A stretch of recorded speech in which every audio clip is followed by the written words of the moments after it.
Students, today we will discuss about the most important part of this chapter, one of the most important part, that is the Henry Feyol's principle of management. Henry Feyol was a prominent scientist who was considered to be among the first few who laid a foundation for scientific management. Okay, he was the inventor of the scientific management. He gave us almost 14 principles of management which are based on the certain fundamental truth and act as a guiding principle for decision making and other management responsibilities. So the first one, that is the division of work. He classified management into 14 part. The first part, that is the division of work. What he tells about the division of work among the workforce help improve the quality of the overall product. Henry Feyol, he said that specialization in work increase the productivity and improves the efficiency. Division of labor also leads to the specialization, accuracy and speed of the workers. These principles is applicable both in managerial as well as technical work. Okay, next one is authority and responsibility. What is this? Already we have discussed it. It is in class 11. So according to Henry Feyol, these are the two key things in management. They work hand in hand. While authority enables the management to delegate work, responsibility make them accountable for any work done under their leadership. Henry Feyol, he said that the power of attorney accompanying responsibility gives the management the right to order subordinate along with the duty to be liable for acts of their subordinates. What to do, how to do, that guidance is given by the superior to their subordinate, by which the organization get the actual goal. Next, number 3, that is a discipline.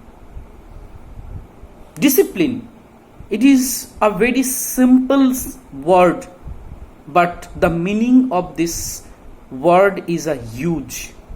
Nothing good was ever achieved without the discipline. The third principle of propagated by Henry Feyol was discipline. It is one of the core value in any system. Good behavior and civilized interactions make the management work smoothly and efficiently. Good conduct by the employees also help their smoothly progress in their careers. Discipline is the most important part for all of the, you can say, any part of the management. Next, number 4, unity of command. What is this? It is basically means the following a chain of command. A person should ideally answer to just one boss. If an employee is given work from more than one boss, there arises a conflict of interest. This can lead to confusion among the employees and hard to pain accountability. Thus, it is very crucial of following unity of command. There should be one boss who will give the command to the subordinate. If there are more than one boss, so with whom the other employees will go, there should be the conflict. Next one is unity of direction. What is this? For any corporate to prosper, there must be a unified goal. This principle is crucial as it incorporates the idea of workforce working in a singular direction with unified aim, and the unified aim is to maximize the profit of the organization, social value of the organization. The responsibility of planning falls on the manager and also must monitor the progress towards said goal. That's why unity of direction is very much important for the modern management system. Next one is number 6, that is the subordination of individual interest. What is this? It means the standard rule for any organization is the work on the collective interest of the organization as a whole rather than the personal interest of an individual. These principles state that the interest of an individual will be subordinated to the objective of the organization. This applies to the entire chain of command in the organization. Yesterday when I have given you the video, at that time I have already told you there should not be any emotional decision. Everything should be that the decision should be the perfect and punctual. If there is any emotional decision, then no any organization can achieve their organizational goal. Next, number 7, remuneration. This is the most vital part. We all love and appreciation for our efforts. Remuneration is an organization play as a motivational force that keeps the employee fulfilled to work to achieve their success. This remuneration should be in the tandem with the effort that they put in. Remuneration may be monetary or non-monetary. At the end, the employee must feel that he was appropriately rewarded for his effort. If any person is working or giving his 100% effort to the organization, but the organization is depriving him or her, at the end of the time, at the end of the day, that person, that employee will think about that his efforts are going to the wrong direction. That's why the remuneration is the mental satisfaction, because every people, they live in their family and they live for them or for their family to give them the best. Every person try to work hard. If the organization is not giving the appropriate remuneration to the employee, then the employee will not give his actual workforce to the organization, because there is no any mental satisfaction. He is not able to do for his family what they needed. That's why remuneration is one of the most important part, which Henry Feyol told in his theory. Next, centralization number 8.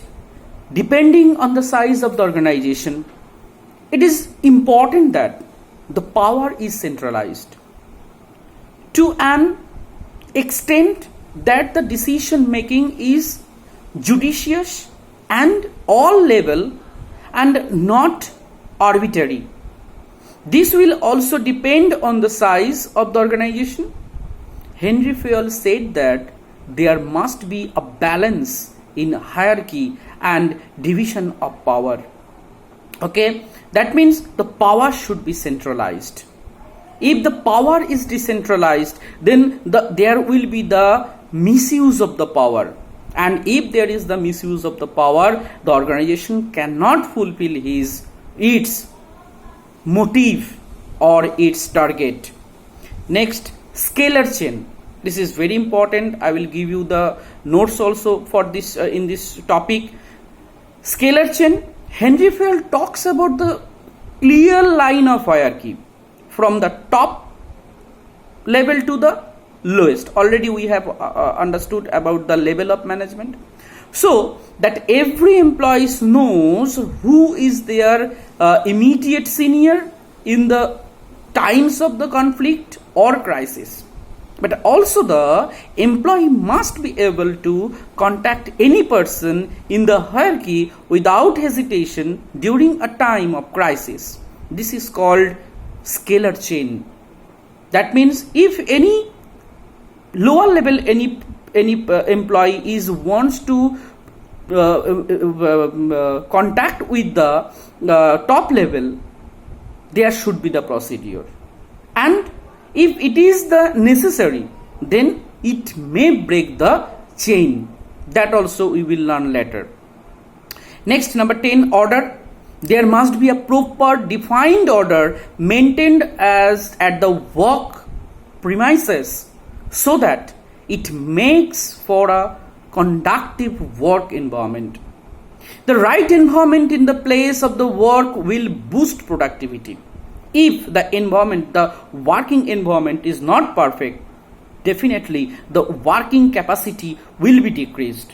And if the working environment is good, then definitely the working capacity or the production capacity will be boosted up. Next is inquiry. Employees should be treated with the inquiry and respect. If any employees doesn't get the actual respect, then his motivation will be lost. When his motivation will be lost, definitely he cannot give his 100%. This is among the core value of the management. It will fall on the manager to ensure that there is no discrimination of any kind of happening in the workplace. What is going there? The every treatment should be the same, equal. There will be no any discrimination. Next, number 12, stability. An employee is able to deliver better when he is secure in his job. It is the duty of the management to offer a job security to their employee along with a promise of growth. Minimizing employees turnover the important and beneficial to the management as well. If there is no any job security, then you can understand what is the mental situation of any employees, that there is no any security of the job. Anytime their job may be lost, they can lose their job. Then no any person, that there will be the fear. If there will be the fear environment, then nobody can give his best. There should be the stability of the job. Next, initiative number 13. Sometimes groundbreaking ideas come from unexpected places. The management must encourage its employees to take initiative in the organization. It will make them feel valued and develop their interest. So initiative, any type of initiative, it may be any productive activity, it may be any research activity, anything. That is the initiative. How to develop yourself. That is the initiative. And the last point of Henry Feyol's principle, that is number 14, esprit de corps. That means this is one of the core principle. The management must ensure that the team remain constantly motivated and are cooperative with each other. It is very important to develop a mutual trust among the employees as it leads to positive work environment. If there is no any faith, if there is no any faith to each other of the employees of any organization, if there is every time there is the insecurity, then there should not be the good environment of that workplace. The workplace, if you need to get the best productive capability, then there should be your team that constantly motivated and are comparative with each other. and there should be the trust, the mutual trust among themselves. They can trust to another. So this is the 14 point, split the corps, and that is related to the totally faith of the employees and environment of the workplace. That's all 14 principle of Henry Feyol's principle of management, and next we will discuss about the Taylor principle. Thank you so much. You study it properly, and after when the school will reopen, everything again it will be discussed in the class.